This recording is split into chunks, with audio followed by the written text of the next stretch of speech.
Warning: the following video contains explicit language which may be offensive to some viewers or inappropriate for children. The content within this video is intended for mature audiences only.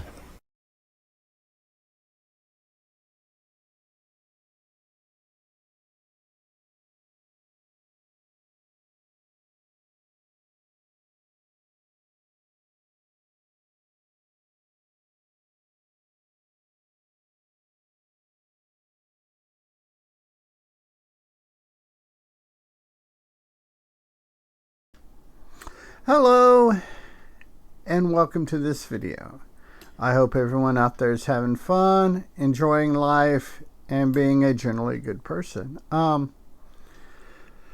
Today we return to Rabbits, the novel by Terry Miles.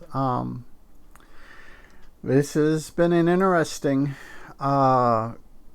listen to because, like I said, I've read the novel, but when you got voice, when there's a voice attached to it that is kind of similar or close enough to the voice in your head when you read it, it makes for an interesting go through. So the experience it with a voice outside of my head is kind of fun.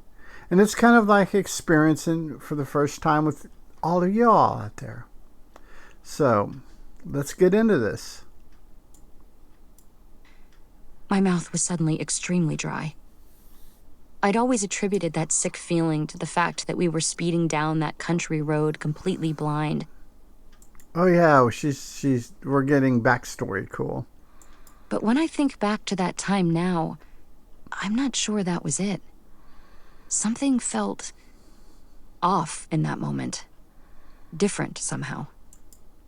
Kind of otherworldly, maybe? Maybe we should turn on the lights. Annie sounded scared. We're fine, Emily said.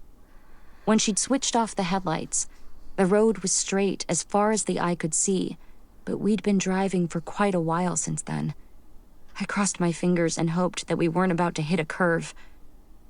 I don't know, Em, Annie said. Yeah, the worryings of the younger sister are kind of relevant, to be honest with you. Shh, Emily said to her sister. It says we have to drive in the dark. An almost imperceptible amount of moonlight occasionally revealed a bit of the road or the trees.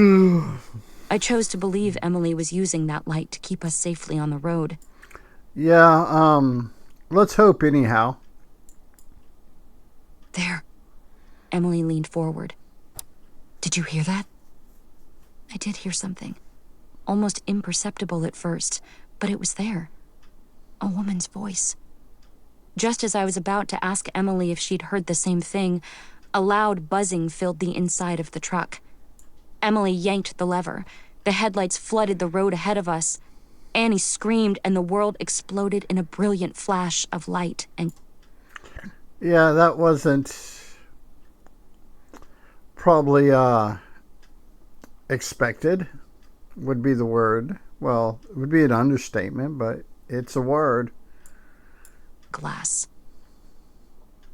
When Emily had turned the headlights back on, they'd cut like two tiny nuclear blasts through the darkness, illuminating a giant bull elk in the middle of the road. And those aren't fun. Elk and moose, yeah, pretty much you hit one of those at speed, somebody's going to the morgue, and it ain't going to be the moose or the elk. The accident was over before my mind had time to process what was happening. Emily and I were thrown clear through the windshield, but Annie remained inside the truck. Not good. We were told later that, due to the position of her neck at the time of the accident, Annie had died instantly, and that there was no way she could have suffered. Not suffering is a good thing, but dying is a bad thing. You know, you got to take the good with the bad. I had a dislocated shoulder, a serious concussion, and a bunch of cuts and bruises, but I was lucky. Emily's right leg had been badly injured. She spent almost a year in the hospital, and longer than that in physical therapy. I imagine her parents weren't too pleased either. The last time I saw Emily Connors was a few years after the accident. My parents and I were driving down to San Francisco to visit some family friends. On our way out of Washington, we pulled over so I could use a gas station restroom. I was walking back to the car when I saw her. She was sitting in the back seat of the car next to ours. I smiled and waved, but Emily just kept staring straight ahead. Like she was a cult member or something. Looking right through me as if I didn't exist. I was about to knock on the window to get her attention, but there was something about the way she was staring. I had the very distinct feeling she was someplace else, someplace far away. Interesting. You know, in the book, when I read the book, I kind of got like cult member vibes. But in this, the way with the voice and the inflections in the voice, it kind of has more of an eerie astral projection type feel to it. And that a knock on the window wouldn't be able to reach her. See, the whole astral thing. And when you hear it with a voice outside your head, it has a little bit different connotation to it. That's kind of cool. Before I had a chance to change my mind and knock, the car she was sitting in pulled away and exited onto the freeway. That night, I had a dream about Emily and Annie Connors. I dreamt that we were back on the road that led up to the Petermans' house, but this time, it wasn't a bull elk standing in the middle of the road. This time, it was a tall, twisted, gray figure. Gray figures. Not in this universe. Gray figures are not a good thing. As we moved closer, I could see that the gray figure was actually made up of much smaller things. Broken, swirling shapes that wiggled and blurred together to form the shape that was standing in the middle of the road. Yeah, it makes you wonder. Kind of a spoiler alert for people that haven't listened to Season 1, Season 2. This could be a guardian or a warden. Warden. I wanted to scream, but I was frozen, unable to move or speak. At that point, just like it had happened in the truck, the static from the radio filled every part of my mind.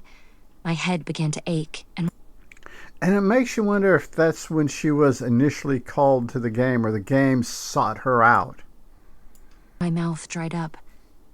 The gray thing in the middle of the road slowly started to turn. I tried to close my eyes, but I couldn't. Emily was still driving, looking ahead as if the road were clear, and Annie had her head down, trying to hear the message Emily had been convinced was hidden somewhere in the static.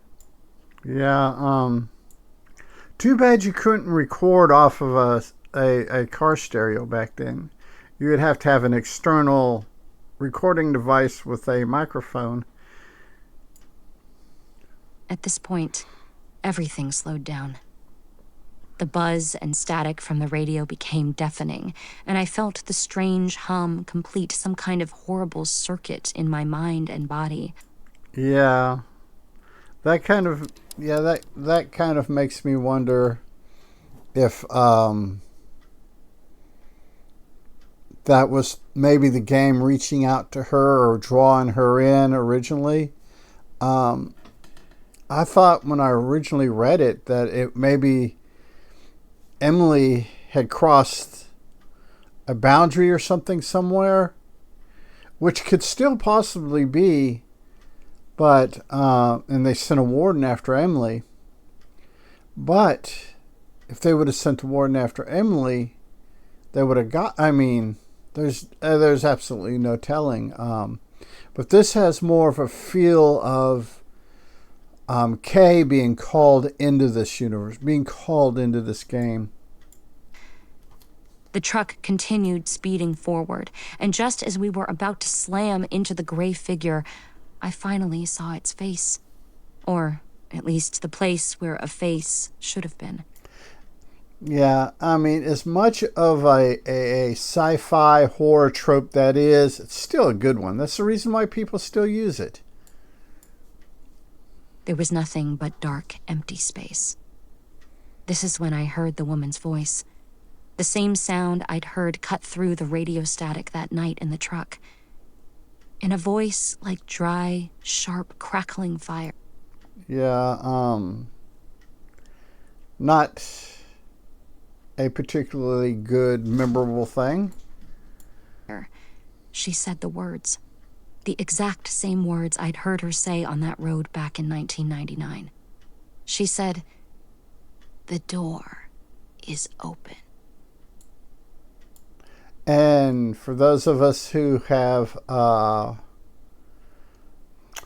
done the season 1 and season 2 of the actual podcast, we know what that means. And for those who haven't, I'll leave it kind of hanging in the air for right now. And we'll go ahead and wrap this video up here. Call it a day. Call it a video. Call it a night. Call it a morning. Whatever. So until next time, be a good human. Be good to other humans. Peace. Hey, it's 10 p.m. Do you know where your children are?